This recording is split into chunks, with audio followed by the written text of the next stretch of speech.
This story is about a man who discovers his wife's betrayal after decades of marriage. The phone vibrated between us like a live wire. Her name lit the screen, not mine, then vanished. She smiled too late, too practiced. "I'll call them back," she said, already standing. I watched the doorway swallow her. The house stayed behind, holding its breath. Our wedding photo stared at me from the wall, two strangers frozen mid-promise. I felt the shift then, not pain, alignment, like a lock turning. I picked up her phone, not to snoop, to confirm the tremor I already felt in my bones. A message preview slid down. "Can't stop thinking about last night." No signature, no apology, no shame. I set the phone back exactly where it was. The man I used to be would have followed her, asked questions, begged for the truth. I didn't move, because the truth had already chosen me. When she returned, she kissed my cheek, a light touch, calculated. Her eyes scanned my face for damage. I gave her nothing. Inside, something old and loyal went quiet, and something patient woke up. Decades together teach you patterns, the way silence stretches, the weight of lies when they're fresh. She changed small things first, new perfume, longer showers, a new laugh she didn't share with me.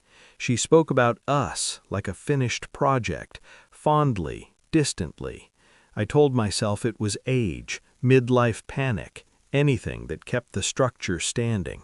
But structures rot from the inside. I noticed receipts that didn't match schedules, dinners for two when she claimed overtime, her phone face down, always face down. At night, she slept closer to the edge of the bed, like she was making room for someone else. I felt the betrayal before I proved it, a low, constant pressure behind the eyes. I stopped touching her. She didn't notice. Denial is loud. Realization is silent. I began to listen. I became invisible on purpose. Phone records were easy. Patterns never lie. Same number, same hours, same city across town. I learned his commute without knowing his name. I checked cloud backups she forgot existed. Photos deleted but not erased. Reflections in mirrors, hotel lamps, her hand on a stranger's chest.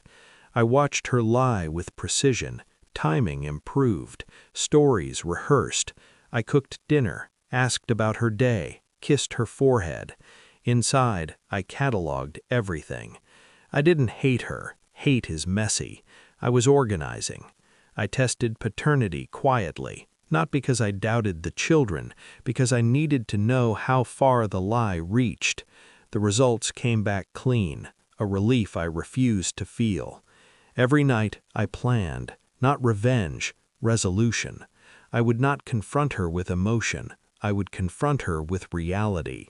The final piece arrived in a thin envelope, a lease agreement, her name, his address. I set it on the table between us after dinner. No speech, no anger. She froze. "What is this?" she whispered. I watched the color drain from her face as she read. Her hands shook. Mine didn't. "I know," I said. That was all. She cried then, loud, desperate, the kind of crying meant to rewind time. She reached for me. I leaned back. I had already grieved.